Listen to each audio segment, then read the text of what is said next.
Here we go.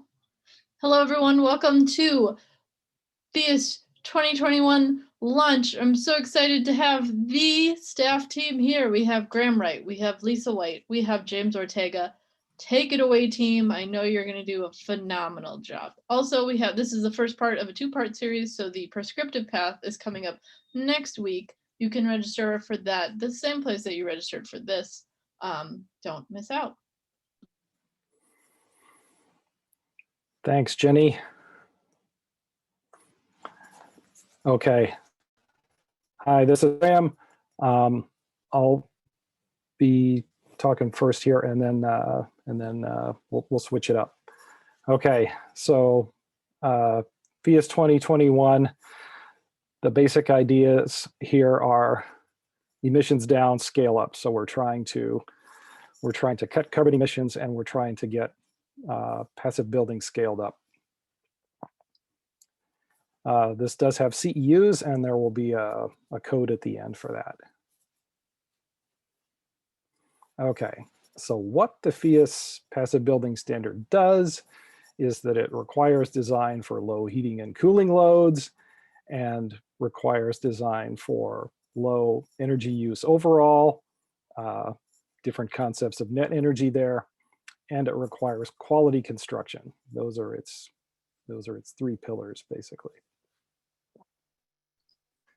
And for 2021, the major themes that we have for our update, we wanted to make it easier to use, we wanted to give better design guidance, and we wanted to do more climate crisis response. For those of you who were with us back on, I think it was November 5th or December 2nd, we were in public comment period there. We had done a similar webinar about this and asked for public comment. And so just a brief summary of that. We did get 24 responses, and we went through all of it and sorted the comments line by line into categories. And the comments on the prescriptive path for single family ended up being almost half of the total comments. It was almost as big as everything else put together. So out of all those line items, we consolidated that into 78 particular issues. Most of those were also still pertaining to the prescriptive path. We've now addressed 60 of those, and there are 8 still in progress and 10 which we've deferred action on. So the new material is for 2021 is now posted on that page, and yeah, we'll show that again a bit later on. Okay, so compared to Phius plus 2018, so the way that Phius 2018 worked overall was we're trying to save energy with a core package of passive measures over the historic baseline. So that is things that we're doing to the building, and maybe a little bit of renewables like solar thermal on the roof. And that was the core tier. It's mostly a conservation thing and mostly focused on reducing the heating and cooling annual energy. But we, for the sake of climate response, we have this concept of net zero as well. So we had 2 performance tiers that credited renewable energy as offsets. And there were 2 levels to that. You could go part of the way to net zero, and we called that Phius plus 2018. And then you could go all the way to net zero, and that was Phius plus source zero. And for 2021, basically we said, okay, it's time to just go to net zero. So on that net zero idea, or in that net zero energy framework, we're saying, yeah, new projects should just go to zero. But we're still, so yeah, as soon as renewables are involved, yeah, get enough of them to go to net zero.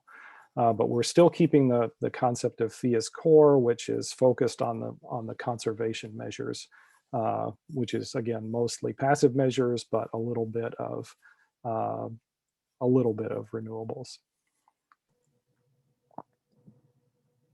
Next slide. Okay, so we're going to go kind of one by one through the themes. The first one here is the easier to use, and the main thing we did for that was we came up with this prescriptive path, which is available for single family detached and single family attached. So that's duplexes and townhomes. And the idea of that is that you don't need to do an energy model in WFI passive. We could not get rid of math entirely. There's some, but we've provided a lot of calculation support for the remaining math that needs to be done on things like framing factors and sheathing to cavity ratios and stuff. Right. Okay, next slide. And I can take over from here, Graham, for this next section if you want. All right, this is James. So yeah, I'm going to be telling you a little bit more about the easier to use part of this, and a couple high level things with the prescriptive that Graham already mentioned obviously are in here, but some of the other basic requirements for that prescriptive path are also that all of our prescriptive projects are going to not have fossil fuel combustion. And Lisa will touch base a little bit on this with the zero path as well, but that's another important thing to keep in mind for this prescriptive path. And the next slide is basically showing how this prescriptive path fits in with the rest of Phius's tiers for certification. So basically, we have two levels, either the core or the zero tier, and the prescriptive path fits in there with the core tier over on the far right. So it starts with, are you doing, a single family, a duplex or a townhouse, one of those attached single family dwellings?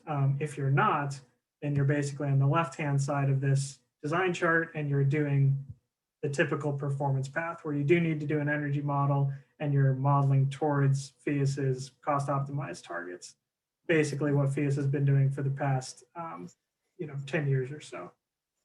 If you do have a single family duplex or a townhouse, you have the option then to either do WFI passive energy modeling and do the regular performance path, or this is where you can split and not do energy modeling and go towards the prescriptive path over on the far right. So this is kind of the way it works. And obviously on the bottom left is where the zero path lives.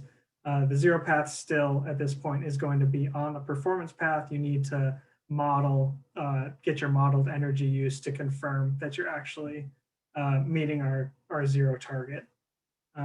So for reference now, this is kind of the same information, but broken out a little bit more across the board. So in the first column is Phius CORE in general, which, as Graham mentioned, is the performance path, but concentrating on on-site conservation first. In the middle is the Phius zero path, which is going all the way to zero at this point. And then the Phius CORE prescriptive is now the prescriptive path on the far right. So I won't read this whole table to you, but I will highlight that basically the only path left that does allow for fossil fuel combustion is the first path, the Phius CORE path. So that one still allows natural gas, propane, all those kind of fossil fuel combustions, but zero and core no longer allow fossil fuel combustion. So that's a pretty big one to keep in mind when you're going forward and looking to the next project that you're going to certify.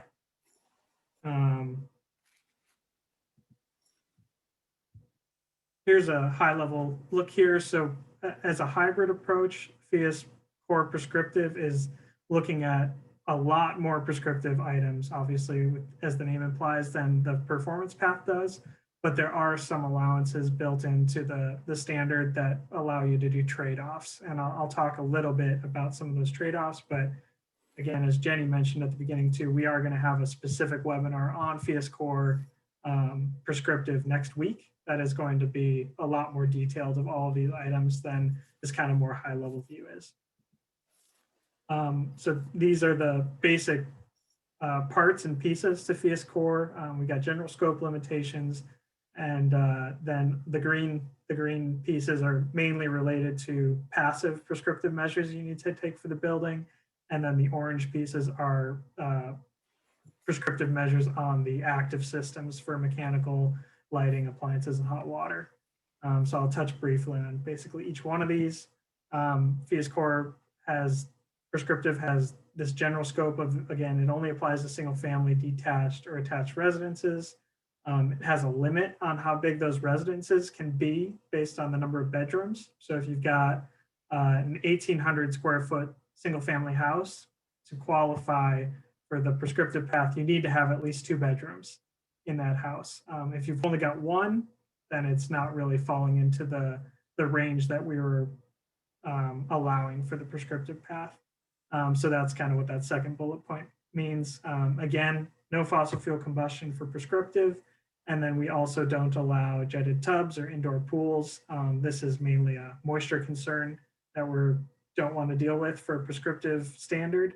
And then as in all of our requirements, you can't have natural draft fireplaces within the thermal envelope for the prescriptive path either.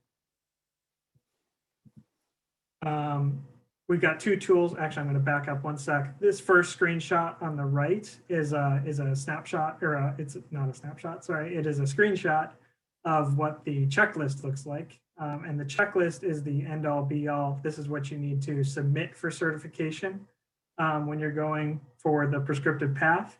And then we have a second document, which Lisa made and is really helpful, I think, for high level, which we are calling the snapshot. And this is a online calculator that you don't need to download. You input, 4 or 5 entries to see where your building is, your climate, and it spits out all of the very high level climate specific and some building specific items that are going to help inform your design early in the process.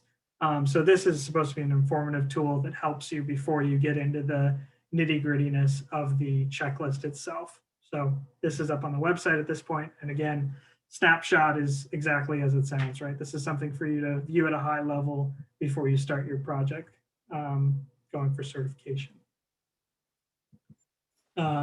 So going a little bit further now, so talking about the passive measures that Phius has kind of had as universal requirements to go along with that general scope. The airtightness requirement is set. It is a tested airtightness limit. And unlike in the performance path, we are requiring a preliminary blower door test for all of these projects to ensure that they are on the right path to meeting the targets. We thought that was an important step and wanted to make that an actual requirement, whereas in the performance path, it is a recommendation still at this point. We've got various solar protection requirements involving window to wall ratios, overhangs, solar heat gain coefficient limits, especially in the hot climates. And then we have some new requirements for fenestration orientation, which were adjusted from based on the feedback that we got. We also have the same moisture risk and condensation limits that we have for the performance path, but again, we've built most of these into the checklist. And then we've got thermal bridging elimination, as always, with passive building is a good thing to have. The co-requisite programs are the same as the performance path. So Energy Star, Zero Energy Ready Homes, and EPA and Air Plus are all still required for the prescriptive path. And basically none of the on-site quality assurance requirements change from the performance path. So all of those pieces are business as usual for the raters and verifiers. There is one question I see in the chat real quick. Is there specificity in the timing for preliminary? Basically before drywall, I think is the definition of preliminary blower door test, so that you can try and track and find where the leaks are. The snapshot also is available right now. It's up on the Phius 2021 page. And I think Lisa's looking to put a link to it in the chat. So the next pieces that are also project-specific requirements for the prescriptive path have to do with two sections. They're either climate dependent or they need to be building dependent. So in the left column, again, we're looking at fenestration, assembly R values, ventilation recovery efficiency, and heating cooling efficiencies. And those are all variables dependent on the climate. The orientation here is highlighted in orange because this had a major overhaul from the original language that was determined earlier. So after public comment, we really took a hard look at the orientation and changed this section. So if you're looking to see what the differences are, I definitely recommend reading through the standard setting document and checking out the checklist as well, because that is the section that got a big overhaul. And then on the building dependent side, we introduced not really a new term, but a new concept in terms of how to calculate it for compactness. And that also is highlighted in orange because we had quite a bit of public comment, and we revised that section as well and simplified it quite a bit. So that is also a new section that you should check out if you were previously tuned in for the last iteration, the draft version of the prescriptive path. Ventilation duct lengths are dependent on the building, as well as hot water efficiency, appliance efficiency, and lighting. And all of these are sections that are now in the checklist as well. As far as the review process goes, we do envision that the prescriptive path is going to be faster in terms of the review process, but it is going to be very similar in its staging in terms of all of the different times to submit documentation and what kind of documentation we're going to be looking for is going to be quite similar. Basically, we are trying to look at how to reduce the review length, the review time, to just have one review and go through your documentation, and then you've met all of the checklist items. Basically, is the point we can award what we're previously calling pre-certification, or basically ensuring that the design is good to go. For the on-site review process, it is essentially exactly the same. The only difference is that, again, instead of reviewing an energy model, we are reviewing the checklist instead. And again, both are trying to be done in a single review, just confirming that what was built on site aligns with what was in the design. And with that, I think I'm handing it off to Lisa next, and I will try and look back through the chat and answer some questions as we go. This is me again? Okay. Yeah. All right. So one of the things we wanted to do in terms of, so the second theme was better design guidance, and we had a couple of things there. One was that we wanted to look at smaller buildings. So you might remember in the target setting process for the heating and cooling performance targets that we ran in 2018, we had 5 different size buildings, study buildings, but the smallest one was 1,000 square foot house. And we wanted to extend the range of validity for the criteria down to smaller houses. So we ran some additional cases with a tiny house. Another thing that we did was, I think Lisa's going to cover this on the source energy front. We looked at adding sensitivity to the density of the dwelling units. So we had previously dependence on the occupancy or the square feet per occupant, and we've added square feet per unit basically as a factor for adjusting the source energy target for CORE. And we thought, well, let's look at that whether that influences the space conditioning criteria as well. So we looked at that too. And then the other main thing we did was we came up with a quality assurance protocol for non-residential buildings. And that is a lot based on the Energy Star multifamily new construction program. Next slide. Okay.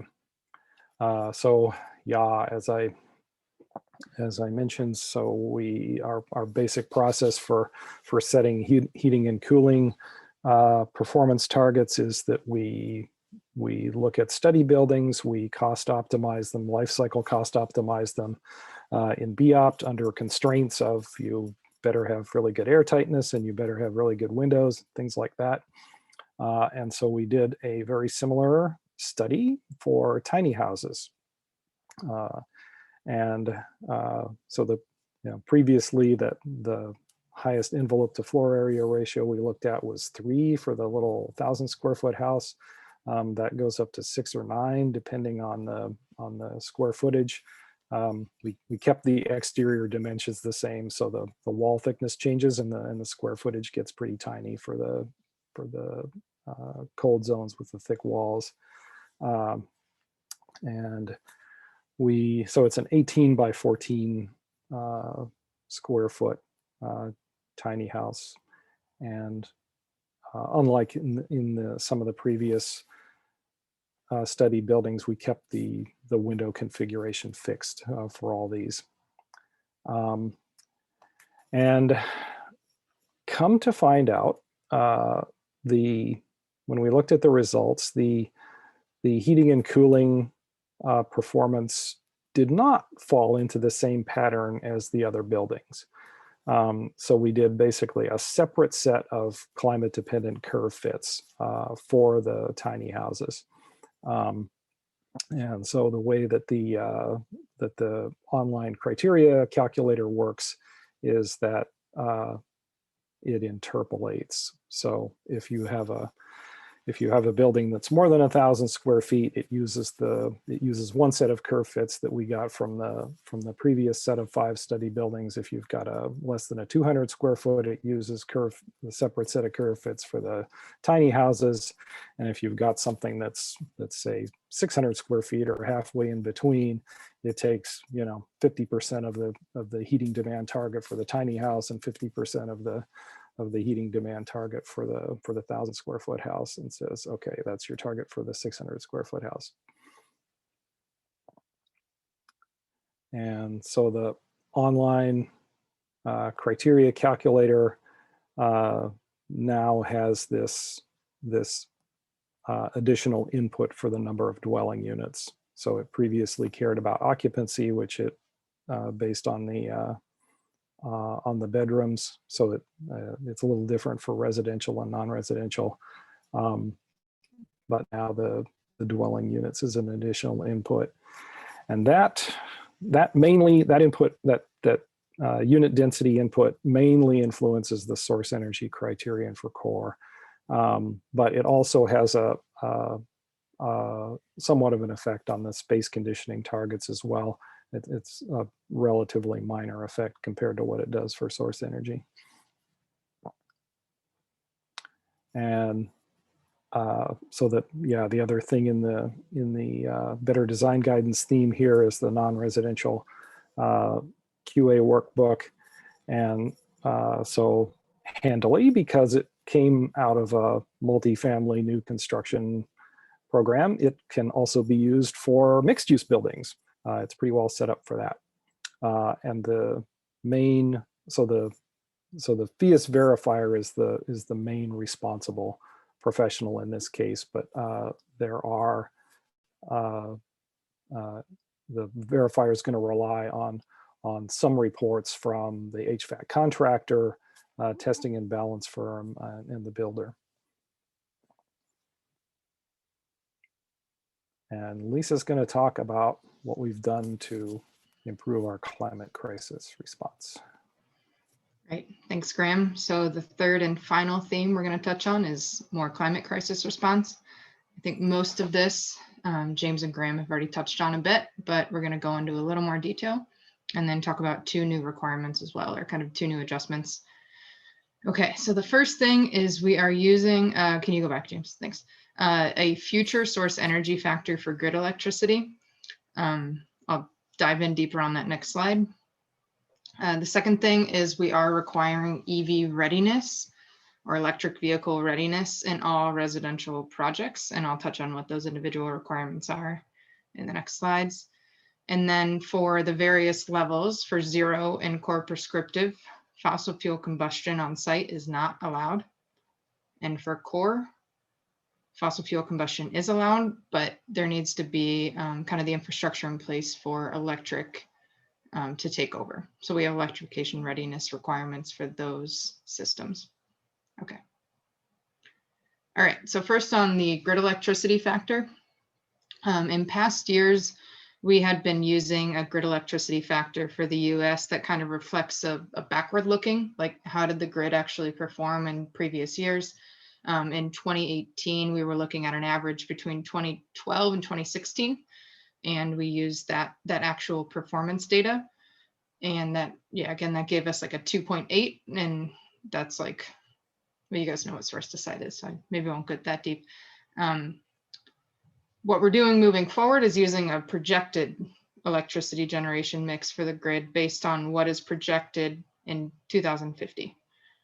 So what this is doing really is saying, okay, the grid is going to clean up a little bit, and these buildings are going to be around longer than today, or when we're designing for this factor right now. And it's putting electricity and natural gas a bit more at a level playing field when you're making decisions today about a building that's going to be operating far into the future. So we're still using a national average for grid electricity factors.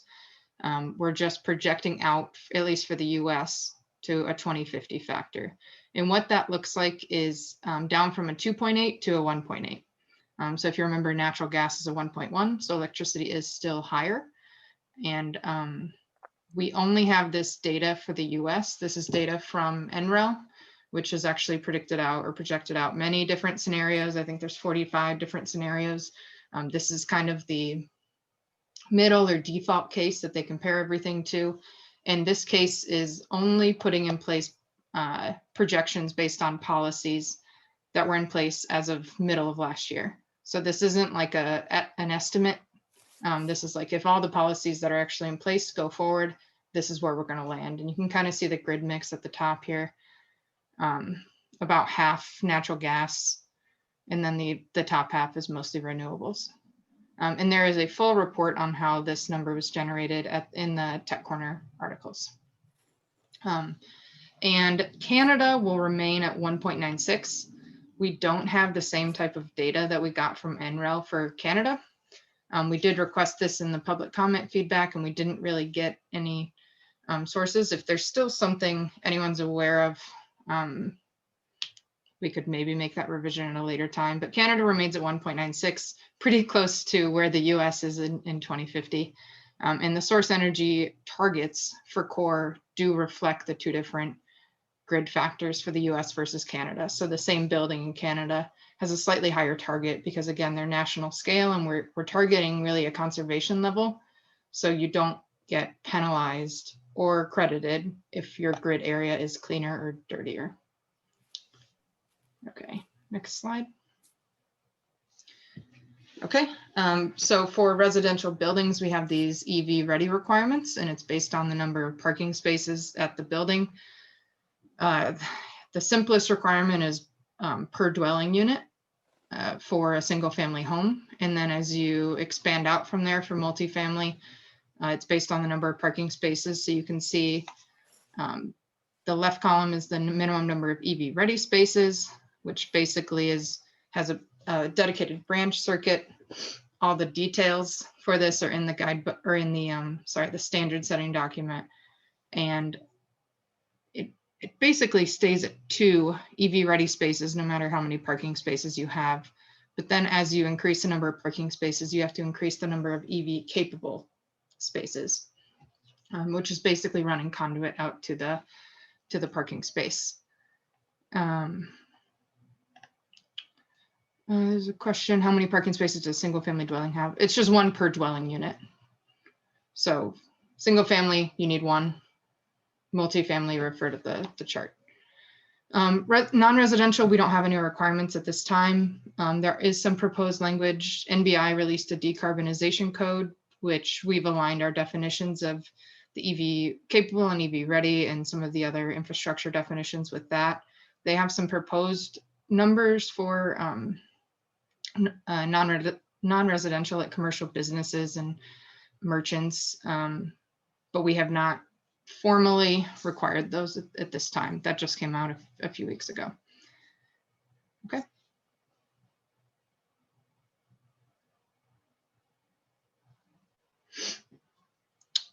And then kind of touching on the core versions of the program. I don't think we mentioned this earlier, but we've got CORE and CORE Revive, which is essentially our retrofit certification for CORE. On the left, talking about residential. Graham mentioned that our source energy target is based on unit and occupant density. So it's again, it's supposed to be kind of this line in the sand where you can conserve using passive measure, a combination of passive and active measures and maybe renewables. It should be attainable on site, and you're only allowed to use on-site renewables to meet that target. The performance criteria calculator, where you get your space conditioning targets, will generate this target for you. For residential, also core electrification readiness is required. And again, that's basically like where you have combustion appliances, you have to have the electric infrastructure there to replace that in the future. And that specific language is in the Appendix E of the standard setting document. But it's basically, it says if you have a combustion water heater, combustion space heating, combustion cooktop or dryer, this is what you need to have next to that appliance so that ideally the next maintenance cycle or replacement can be electric. For non-residential buildings, we adjusted the source energy core target to align with the new source energy factors for electricity. So these are static numbers, kind of works the same as before. This is your static baseline number for source energy target, and there are process load allowances depending on the building type. That's a case-by-case basis thing though. So you've got your, previously we had 38.1, but we also had a higher source factor.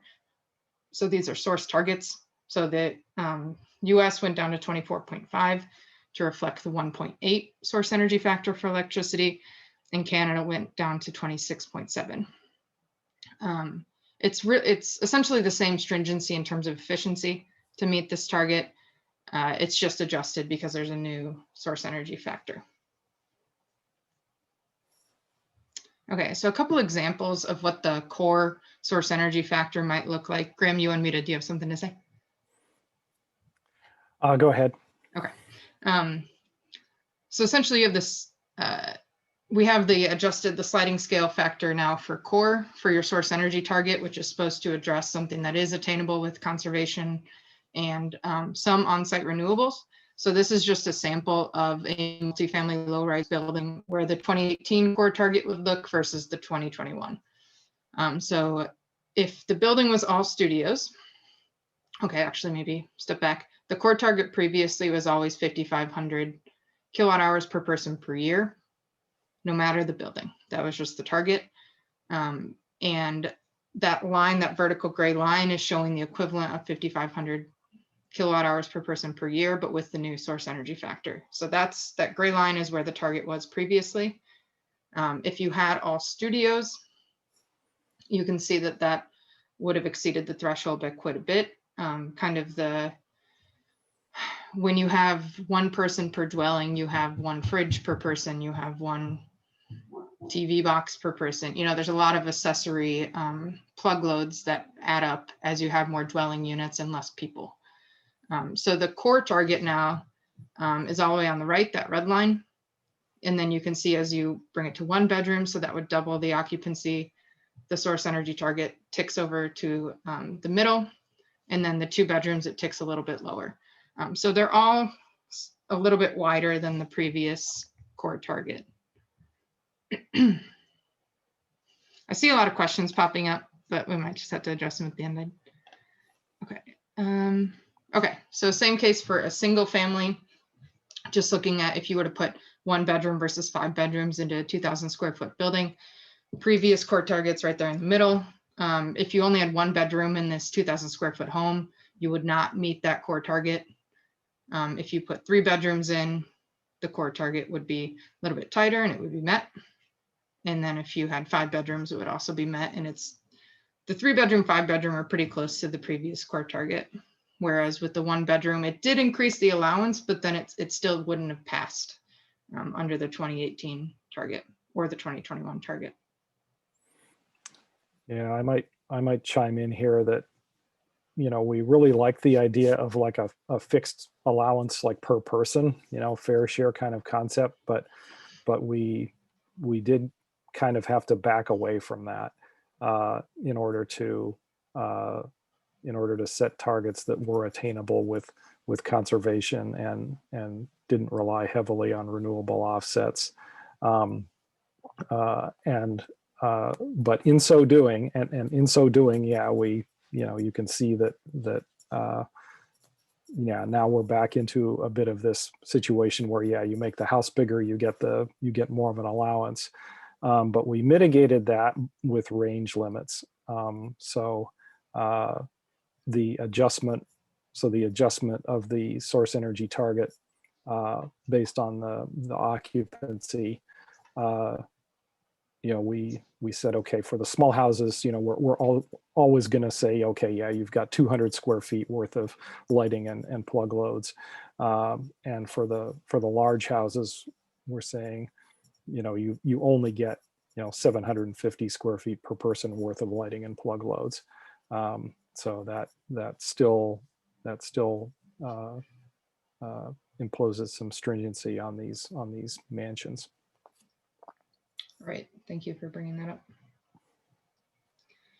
Okay, and then the last thing that's changed a little bit in the source energy front is the offsets for on-site and off-site renewable energy. So, so there's a little bit about Phius CORE and Zero on here. So maybe I direct your eyes to the bottom of the slide first. So this is the general concept we're getting at. You have Phius CORE, you're applying all the passive building principles, you're creating a good building, right? But you're maybe not dipping into the renewable energy world.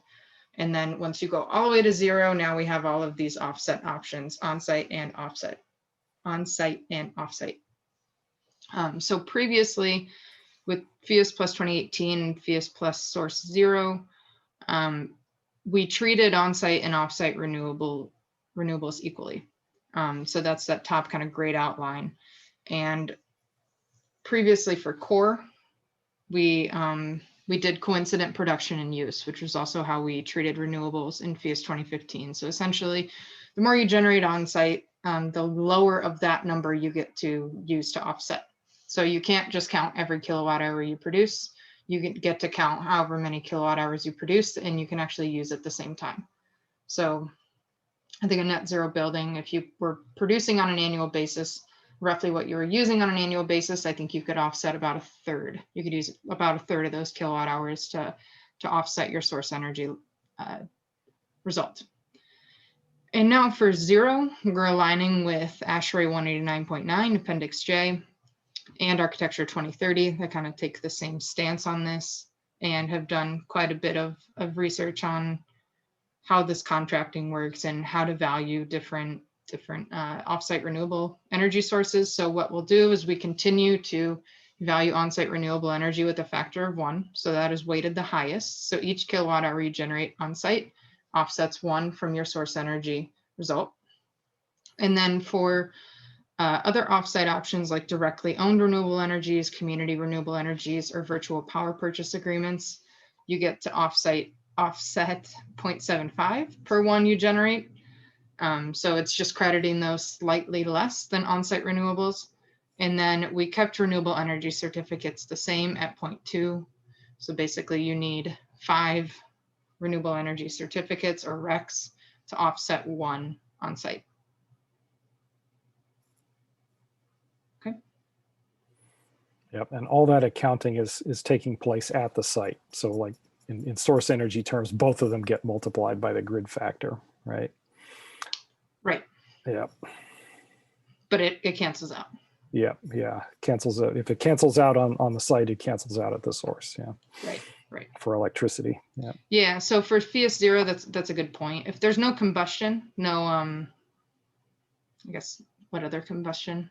No There wood. could be biofuel. Yeah, no biofuel. If it's an all-electric building, Phius 0 is essentially net site 0 and net source 0. It's all the same thing once you eliminate all the different fuel types, because you have the same source factor and the same site factor, and the offsets again apply at the source and at the site at the same number.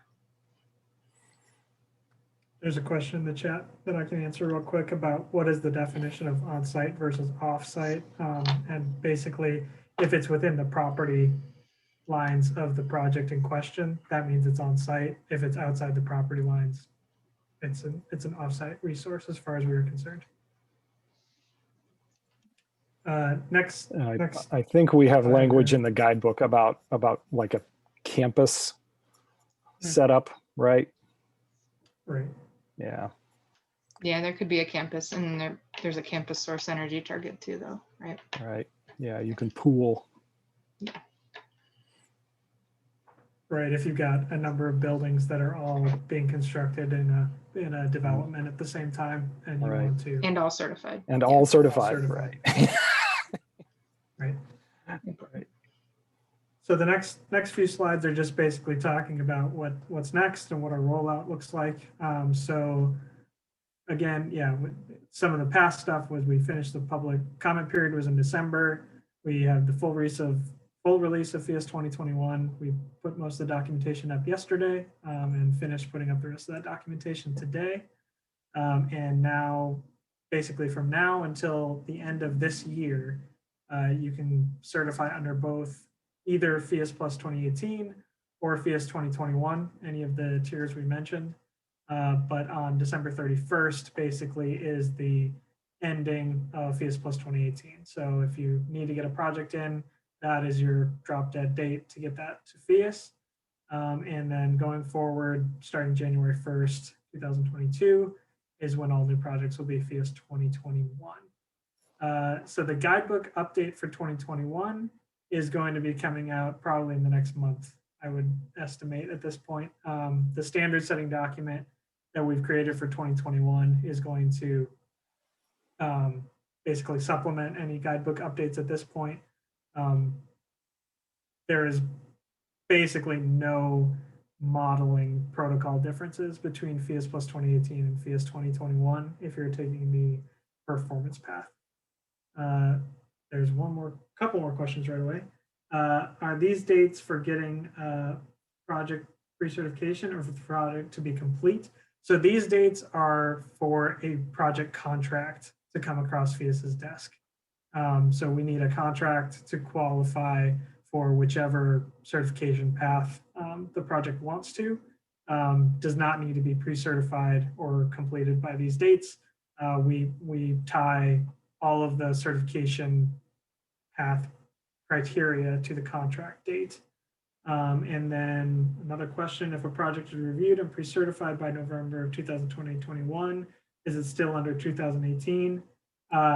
Basically, yes, this is the same question with the contract. Basically, whatever contract date you have determines what your project qualifies to certify to. And then when will WWOOFie have the 2021 standard? I'm going to leave that to Lisa, but this is a... I just replied in the chat soon. Okay. The modeling is very, very similar though between the two programs. Phius Core works the same. The source energy factor for grid electricity is the main difference here. And that can be manually, or that can be, user defined input. So it'll be a new drop down. It's in progress, but I can't say, I don't know what date the date will be. Right. And then there's one more question. Yes, so the contract I was referring to is the contract with Phius for certification of that project. Right.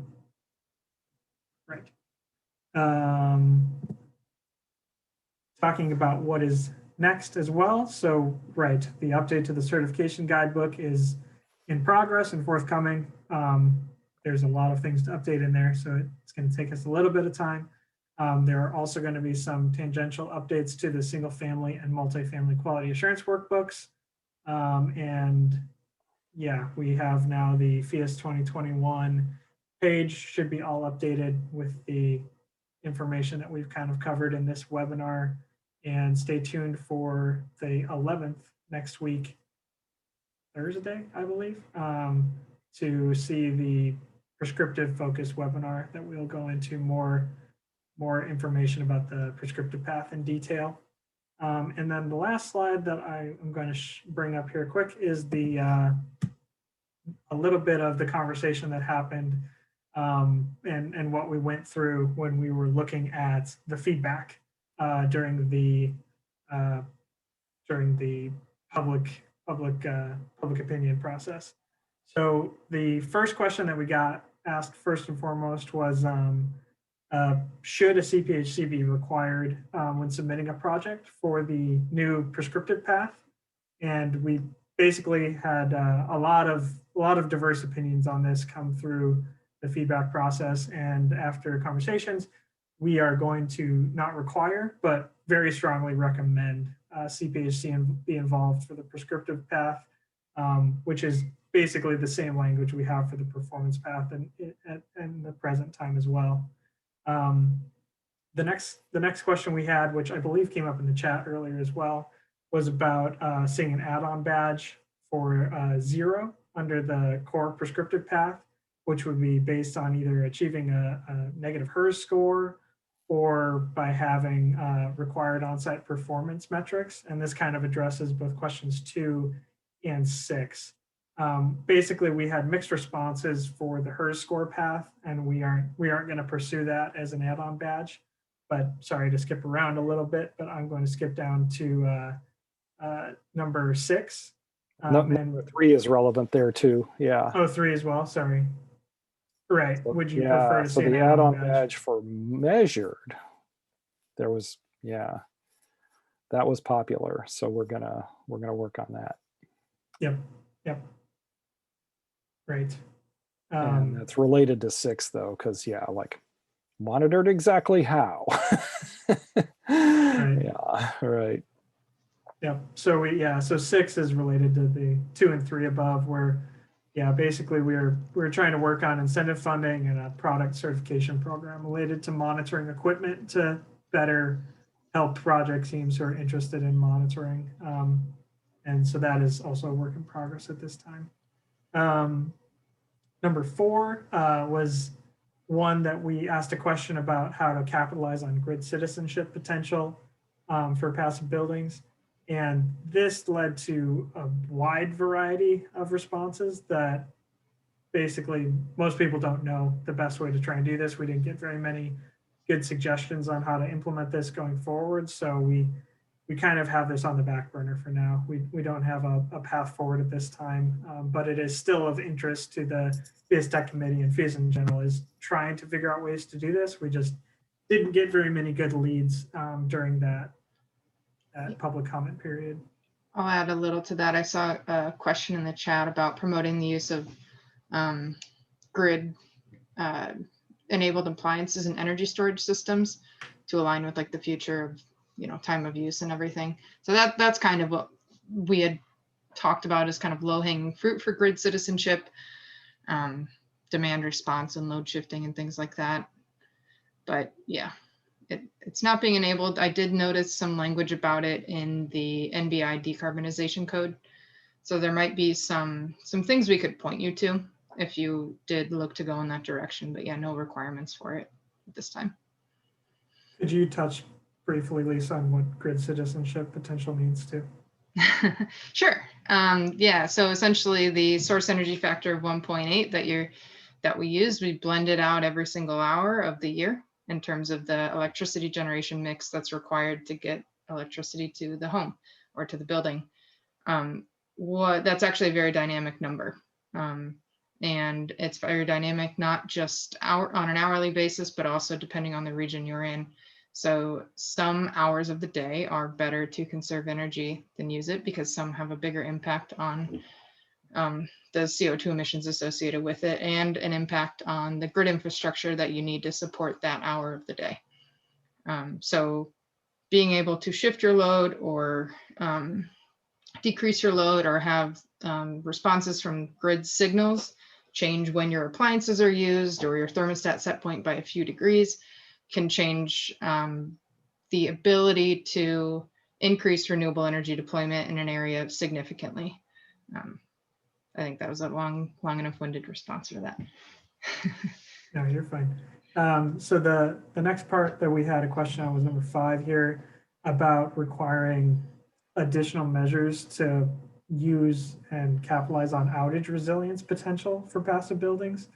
And this one is interesting because we asked this question before all of the craziness, I think, of the past couple months that specifically affected Texas quite badly. But we again had mixed responses for this at the time, and we don't currently have any follow-up actions at the moment. But I think the past couple weeks and month or so is going to encourage some more action on this part. I don't have any hard deadline or timeline based information with that, but we are getting quite a bit of good anecdotal and some actual monitored data from some of our projects down in that area that seem to have done quite well during the really poor conditions that they experienced down in the south.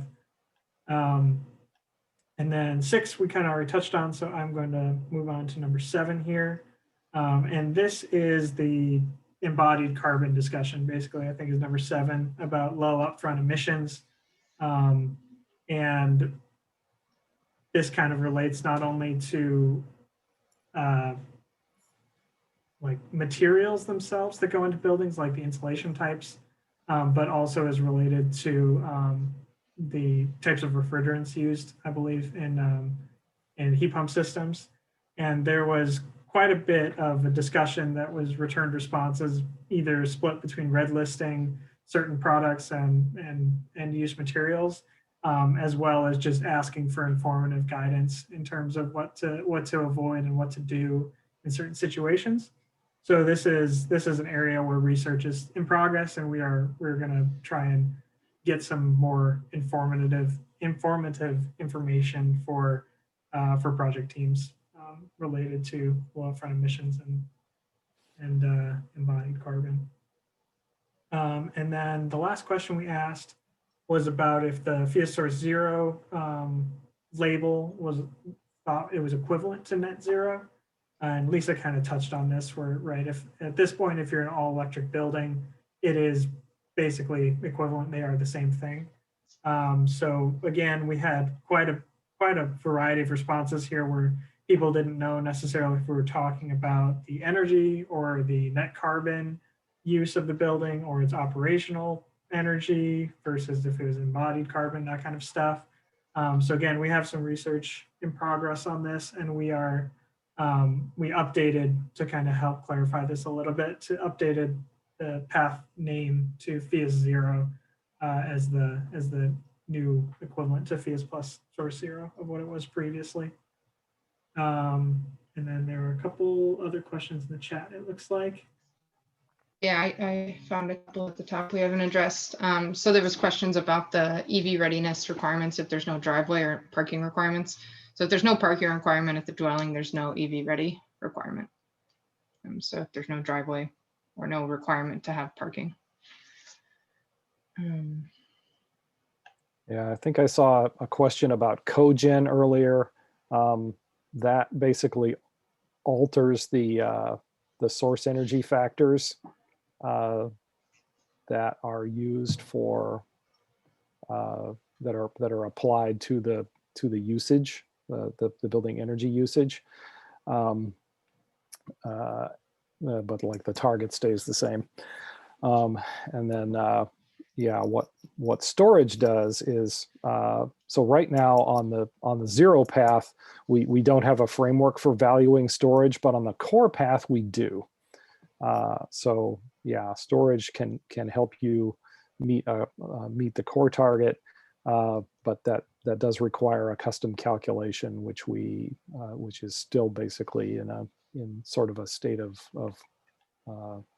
like a research tool at this point. We're trying to get that fixed up. Right. There's a question here too about consideration given to biofuels and the impact, outdoor air quality and the impact on the environment. I will just note here that of the Phius projects I've seen since I've been with Phius since 2015, I've probably seen projects that fit on one hand that have relied strictly on biofuels to provide their space conditioning. Just because the one problem with biofuels is they don't provide cooling. So if you're in any kind of climate that does require cooling, you're probably already installing some kind of a heat pump system to take care of that cooling. So it's more efficient at some point just to do it all with the heat pump.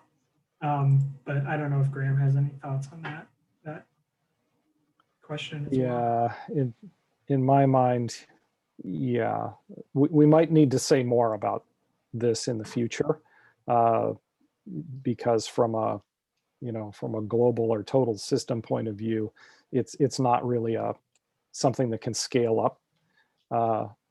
To me, it's more of a niche type, kind of remote building sort of thing. If you're way up north and you have a woodlot kind of thing, yeah, that's valid. But I think it probably is a bad idea to chop down living trees, chip them up, and ship them across the ocean, to reduce someone's source energy factor in Europe or something like that. That's probably a bad idea, and we might need to say more about that in the future. There's a question. Yeah, there's a question Lisa might be able to answer too about is EV charging isn't included as a site energy load, correct? Right. Yeah, we just require the EV readiness, not actual chargers, and it would be part of the kind of transportation budget. So we've kind of always separated the energy use at the building versus for transportation. There's one slightly up from that too, where someone asked about on-site storage. Oh, I guess you kind of addressed that, Graham. Yeah, I think Graham answered that one. There was one much earlier too that I think is worth mentioning, that in case you weren't keeping track in the chat, it was what is the Revive standard in our list here mean, and Revive is basically equivalent to retrofit. So we now have a certification basically for retrofit specifically that we're calling the Phius Revive. And then there's couple more questions I think here that I'm getting at the end. Is in at this point the Revive thing is just kind of a recognition that, like, it's an additional word that goes on the plaque basically that yeah, wow, you pulled this off for a retrofit, but the criteria are almost the same, or the requirements are almost the same. Right, like the end goal is the same, but where you started is different. Right. Yep. And then there's a question here about the prescriptive path specifically, which again, we will go into probably some of these more detailed later. But do you get an appliance budget, or do you prescribe limits for each appliance? And basically, this is one of the areas where we have prescriptive and trade-offs in the appliance section, where yes, if you meet each appliance's specific prescribed limit, then you can do that on an appliance by appliance basis. Otherwise, if you have even one appliance that doesn't meet our prescribed limit, you would have to follow the performance trade-off path, which allows you to include lighting, appliances, and domestic hot water inputs to basically meet collectively a set budget for your source energy during the prescriptive path.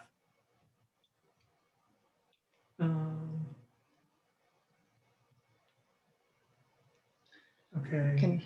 Do I address? I see one about the snapshot U value for Windows. Sure. So there's one about basically the prescriptive snapshot is requiring a window U value higher than you might have used before for a Phius project.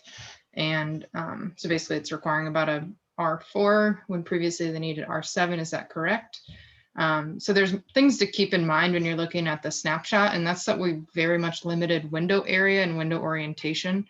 So the R7 windows maybe would be needed if you were to use more window area than the prescriptive path. And also the U value noted for the prescriptive path is based on comfort criteria.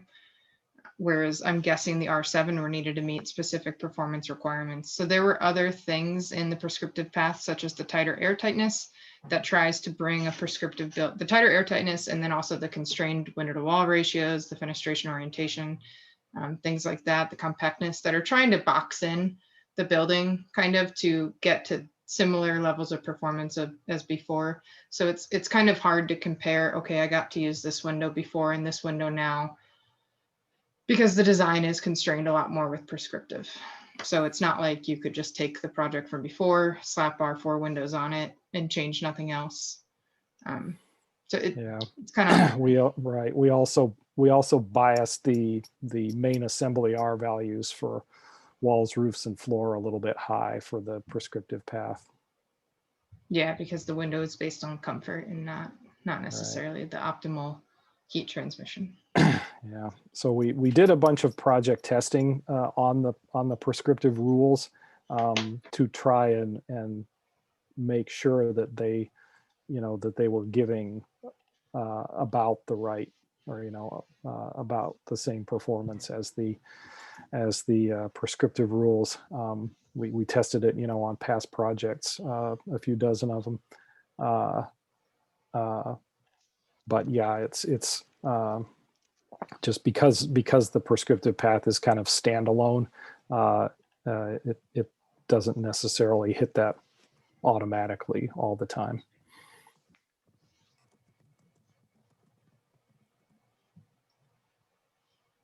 Okay, thank you. And I am going to tell us that we are at our time limit and encourage everyone to please sign up for the prescriptive path on the 11th of March, next Thursday. I dropped in the website earlier. And then if you want AIA credit, please use the form. And I hope to see everyone soon. And thank you, Lisa and James and Graham. This has been wonderful. Thank you. We hope everyone has a good night. Thank you.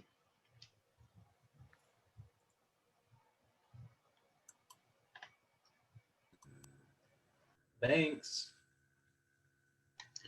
I'm sorry, what was the code? Lisa, I was trying to fill it all out. And yeah.